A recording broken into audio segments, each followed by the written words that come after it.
जगन्नाथ स्वामी कैसे करते ऐसा आधा जो बना हुआ स्वरूप ये कैसे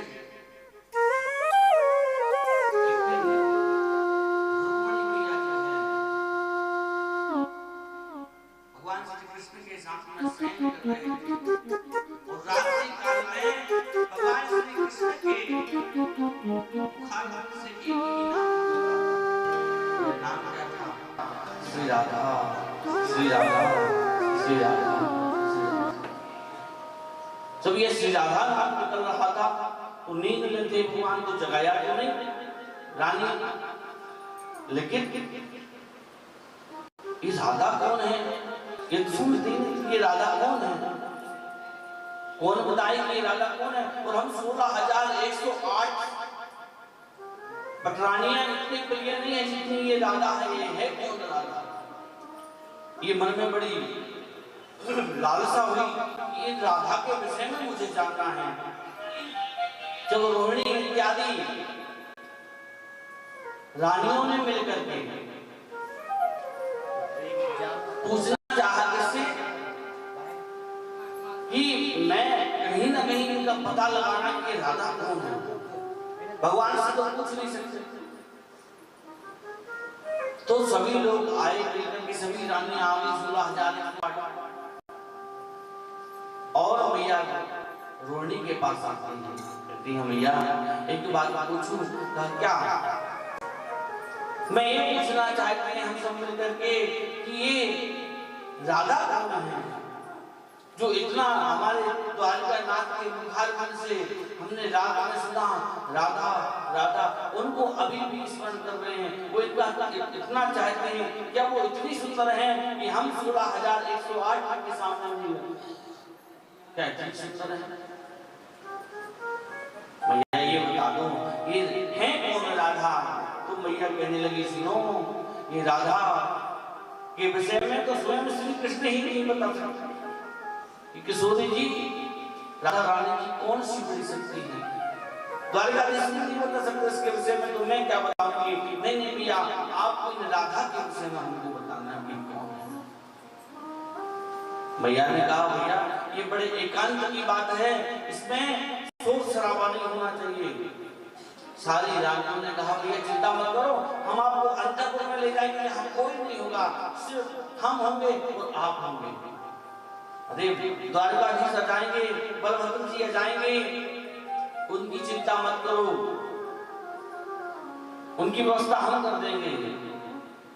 अब तो रोकेगा कौन? क्योंकि द्वारकाधीश राजा के राजा को कौन रोक सकता है? तो उनकी बड़ी बहन थी जिनका नाम था सुभद्रा देवी। भाभी गई, अरे दीदी क्या एक काम है तुमसे। क्या काम है बताइए? कहा ऐसा है आपको इस द्वार पर खड़ा होना है और इस द्वार पर खड़े होकर के अंदर किसी को प्रवेश नहीं देना, कोई भी हो चाहे, किसी को अंदर नहीं आने देना। अच्छा क्या काम है? नहीं कुछ जरूरी काम है हमारा, हम आपको जब हमारा काम समाप्त हो जाएगा तो बता देंगे। अब सुभद्रा ने कहा चलो भाभीयों ने बोला है तो मानते हैं बात सुभद्रा। तो सुभद्रा देवी जो है और द्वार पर खड़ी हो गई और वहां पर अंतःपुर में भगवान श्री कृष्ण की कथा आरंभ कर देती है मैया रानी। क्या आनंद आ रहा है! कथा क्या थी? नंदत स्वात्मज उत्पन्ने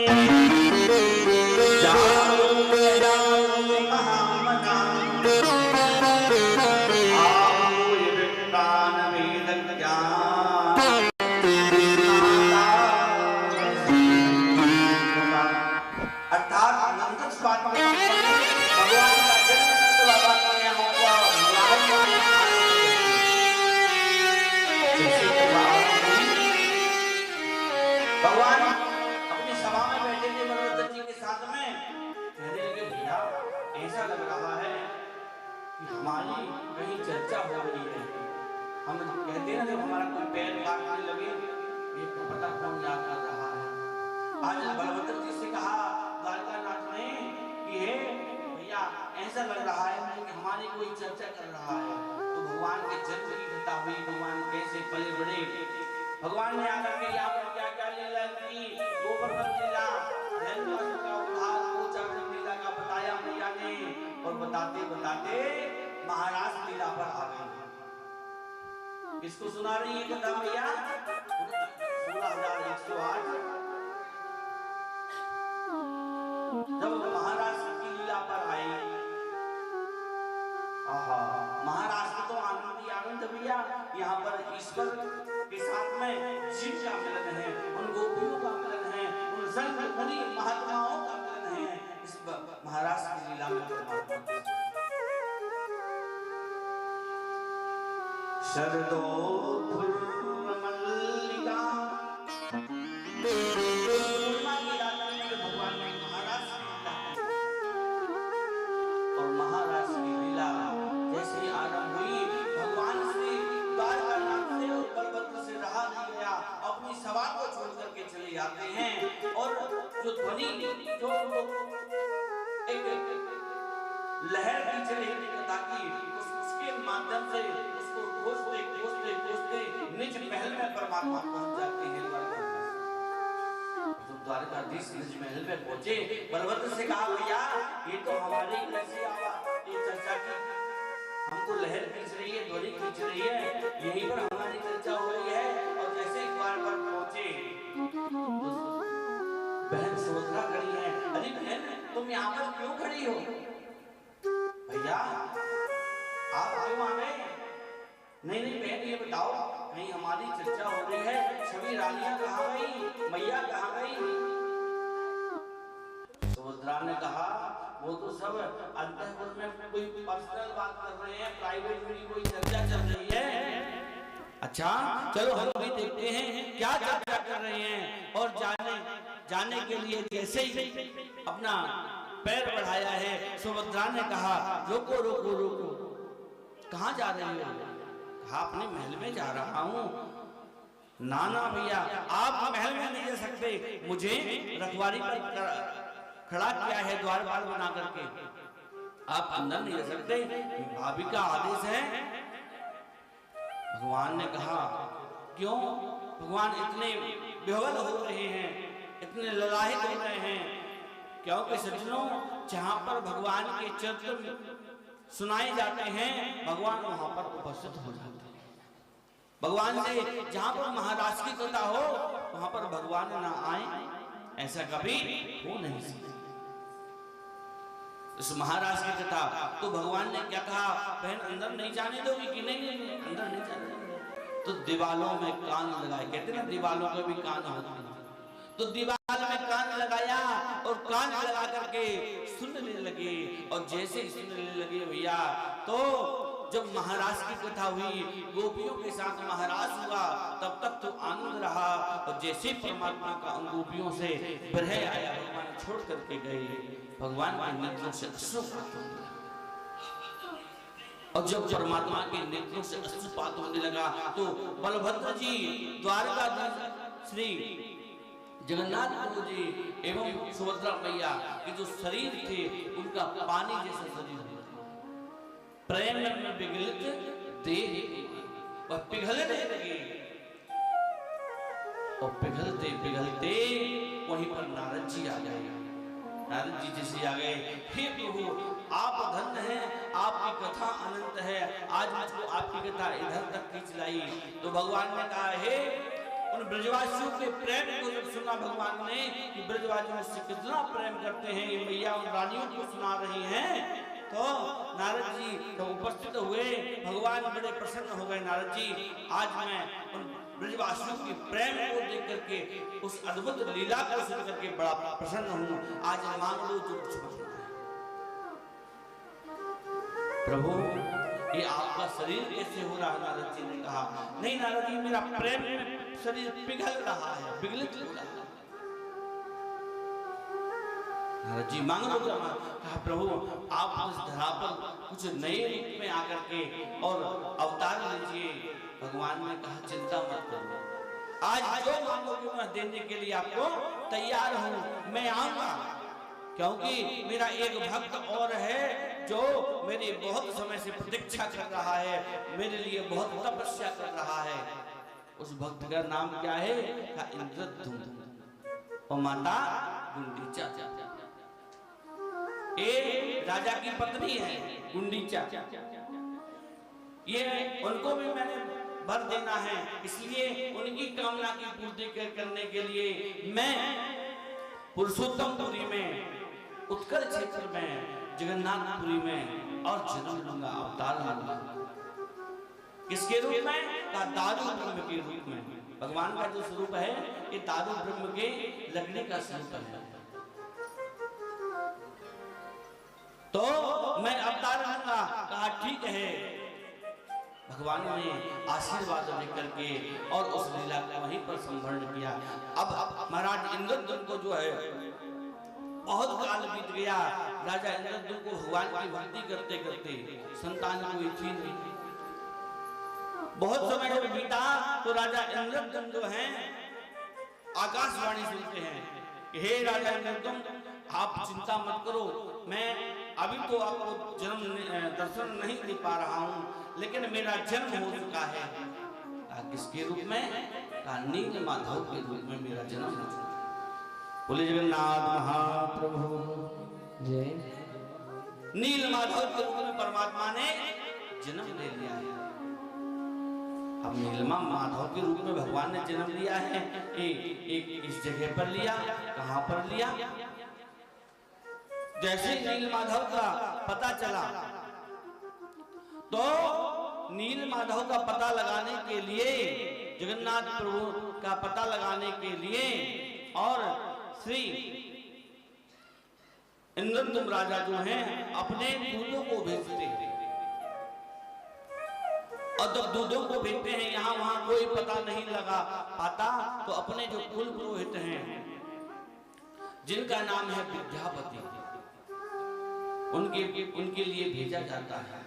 कहा जाओ नील माधव का पता लगा करके आओ। अब नील माधव का पता कहाँ मिलेगा महाराज? कहा नील माधव के लिए दर्शन, नील माधव जी ने दर्शन दिए हैं विश्वावसु सवर के लिए। अब ये विश्वावसु सवर कौन है? ये विश्वावसु सवर जो है ये सवर जाति में जिसका जन्म हुआ, आपको यदि याद हो तो भगवान ने अपनी जब लीला का संवरण किया, इस लीला को परमात्मा ने समाप्त करना चाहा, उस समय भगवान के पैर में किसने बाण मारा था? जरा नाम के। ठीक है, ये वही है, ये जरा व्याध ही है। अब भैया ये बताइए, ये जरा व्याध जो है ये कौन था?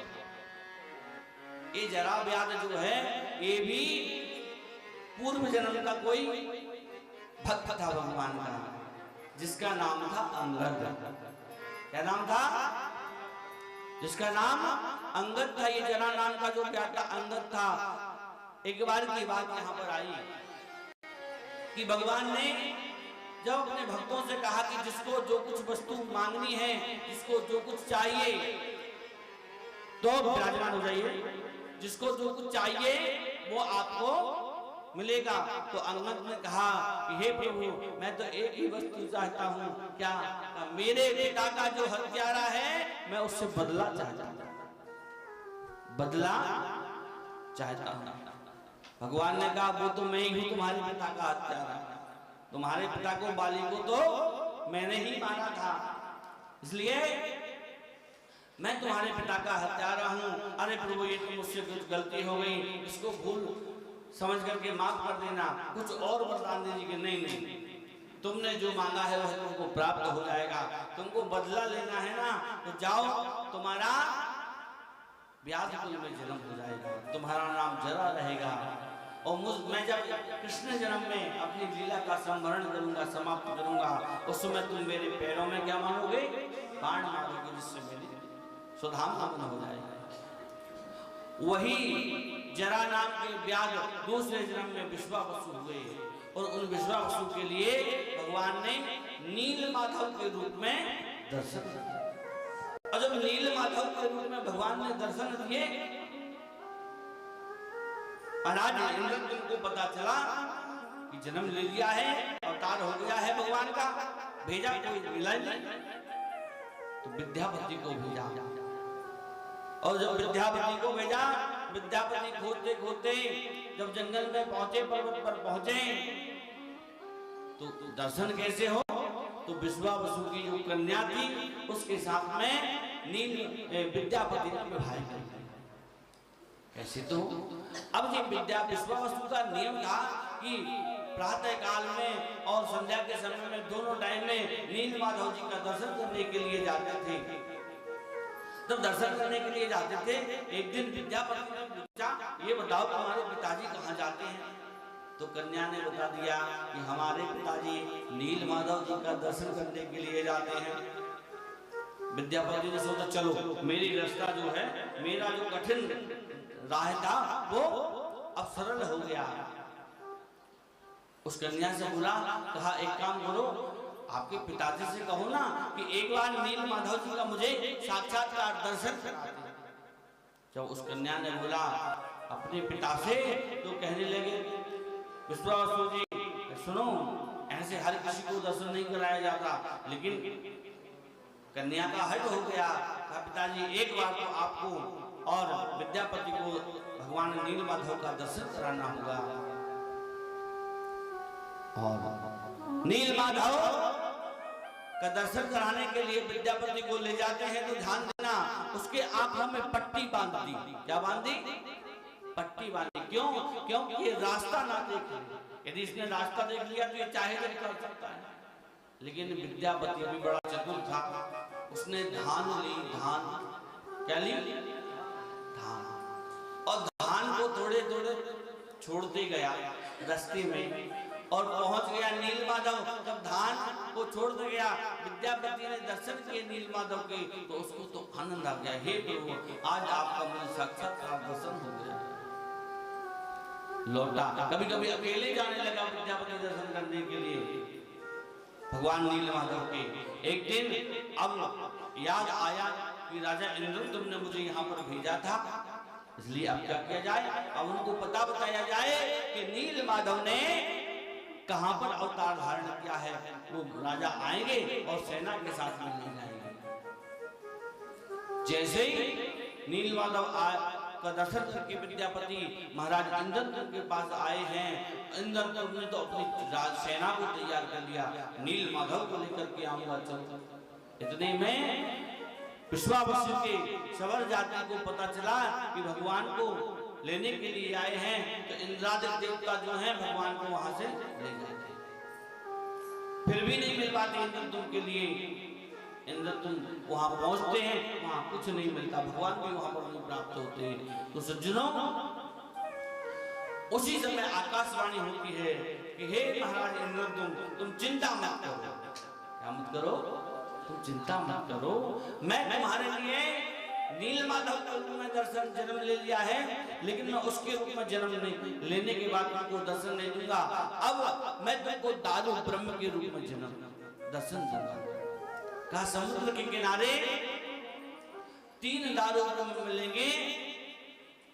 3 काष्ठ की जो लकड़ी है वह मिलेगी, उसके तुम और स्वरूप निर्माण करवाना। क्या बनवाना? स्वरूप बनवाना। और स्वरूप बनवाने के बाद में मैं तुमको दर्शन दे दूंगा। देखिए कितना भगवान ने यहाँ पर क्या लीला की। अब जब इंद्रद्युम्न महाराज कब आएंगे भगवान, कब दारू ब्रह्म मिलेगा, एक दिन शयन कर रहे थे और स्वप्न में आया कि जाओ, मैं समुद्र के तट पर दारू ब्रह्म के रूप में वहां पर पड़ा हूँ, जाइए आकर के उनको अपने महल में लाइए, वहां पर निर्माण करवाइए। लकड़ी लाए हैं, दारू ब्रह्म को लाए हैं, बढ़िया से उनको व्यवस्थित करवाया है और आकर के अनेक अनेक प्रकार के जो हैं कारीगरों को बुलाया। बड़े से बड़े कारीगर आए पूरे, लेकिन कोई भी जगन्नाथ स्वामी का निर्माण नहीं कर पाया। तो अब राजा बड़े व्यथित हो गए कि ये सब कैसे होगा, ये सब कैसे हो पाएगा। तो राजा जब व्यथित हुए, उसी समय विश्वकर्मा जी स्वयं विश्वकर्मा जी आए, आकर के कहा महाराज क्यों परेशान हो? कहा अपना वृतांत बताया कि ऐसी ऐसी बात है। कहा चिंता मत करो, हम निर्माण करेंगे।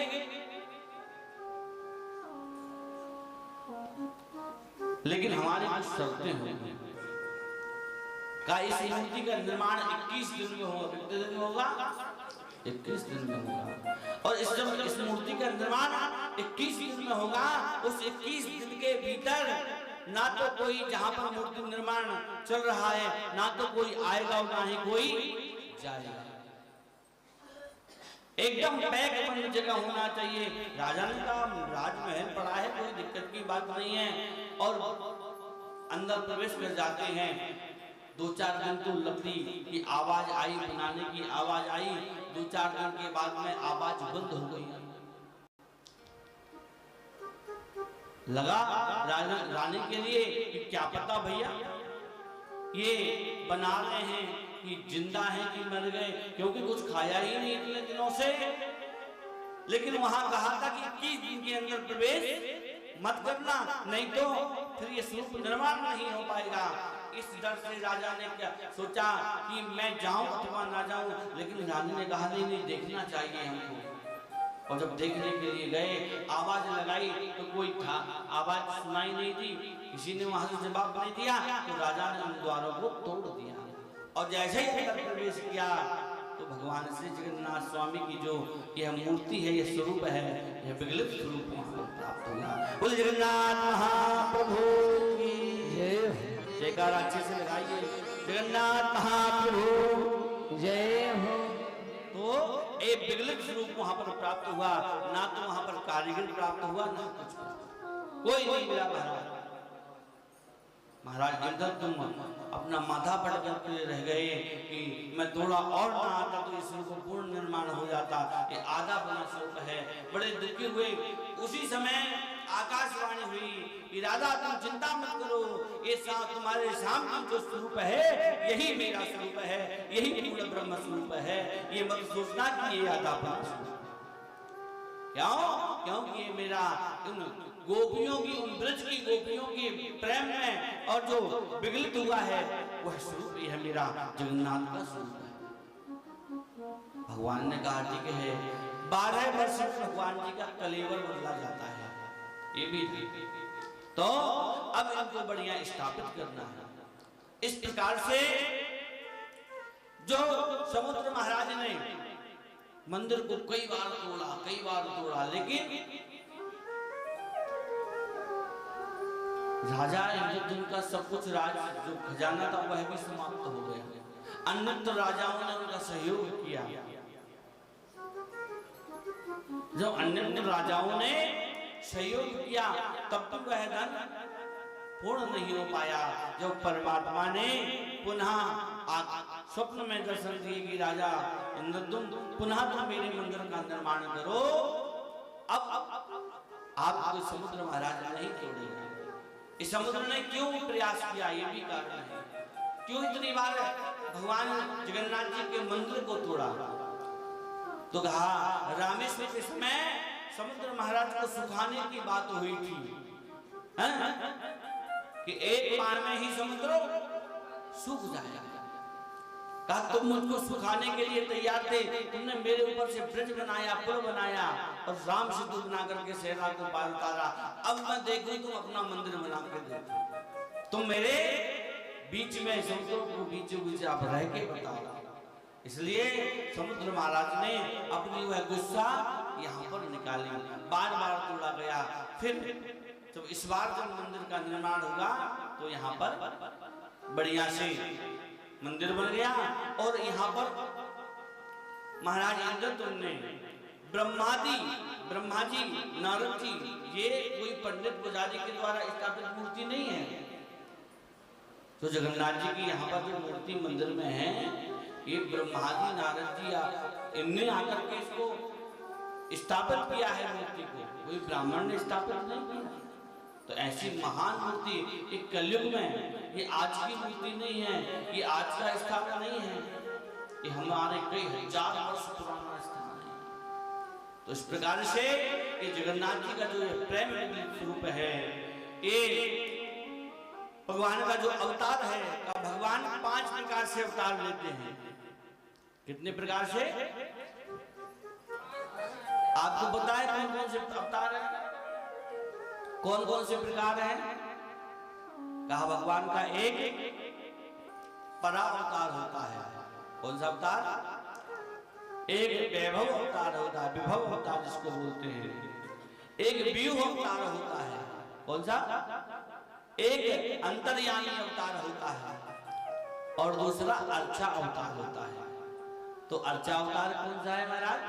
का अर्चा अवतार हमारे जो घर में ठाकुर जी बैठते हैं, ठीक है, हमारे घर में जो ठाकुर जी विराजमान होते हैं, का एक अर्चा अवतार के अंतर्गत, अर्चा अवतार के अंतर्गत आते हैं। इनको जैसी व्यवस्था दे दो, भोजन है तो ठीक, नहीं है तो जैसी व्यवस्था हो, ये अर्चा अवतार के अंतर्गत भगवान का यहाँ पर वर्णन आया। कहा भगवान का परा अवतार क्या है महाराज? का भगवान ब्रह्म के रूप में अवतार लेते हैं, पार ब्रह्म परमात्मा के रूप में अवतार लेते हैं। ये परा अवतार है। क्या वैभव अवतार, जिसको विवाह अवतार बोलते हैं। क्या विवाह अवतार जो है का राम श्याम, ठीक है, परशुराम, कच्छप, ये जो अवतार 24 अवतार हैं, का इनके अंतर्गत आता है। कहा व्यूह अवतार, का व्यूह अवतार होता है एक रूप से दूसरे रूप में। जैसे राम जी हुए वो बलराम जी हुए, बलभद्र जी हुए वो कृष्ण जी हुए, ये इनके अंशा अवतार हैं। का इन अंशा अवतारों के रूप में लेने से भगवान का व्यूह अवतार होता है। और का अंतर्यामी अवतार, का अंतर्यामी अवतार भगवान का जो होता है, का यह भी एक रूप से दूसरे रूप को परिवर्तन करना। जैसे जो एक राम रूप है और उन्हें अंतर्यामी के रूप में ले लिया, तो कृष्ण रूप भी ले लिया, परशुराम रूप भी धारण कर लिया, तो ये भी हो। और अर्चा अवतार में हमारे लड्डू गोपाल जी हैं, हमारे घर में जो पूजन जो होती है वह अर्चा अवतार भगवान का है। क्योंकि इन अवतारों की पूजन, तो ये 4 अवतार जो हैं, इन 4 अवतारों की पूजन करना हमारे लिए सहज नहीं है। तो भगवान ने सोचा कि भक्तों को सहज भक्ति कैसे प्राप्त हो, इसलिए परमात्मा ने इसे अर्चा अवतार के रूप में लेकर के और हमारे और आपके मनोरथ को यहाँ पर पूर्ण किया है। बोले जगन्नाथ स्वामी की जय। तो हमारे श्री जगन्नाथ प्रभु का जो जन्म हुआ वो किस प्रकार हुआ, ये याद कर लेंगे कि भगवान ने अपने गोप वालों से मिलने वाली जो कथा को सुना, उसके प्रेम में विगलित होकर के इस देह को जगन्नाथ स्वरूप प्राप्त। जगन्नाथ स्वामी की बहुत अनंत अनंत कथाएं हैं। इनकी जो प्रचार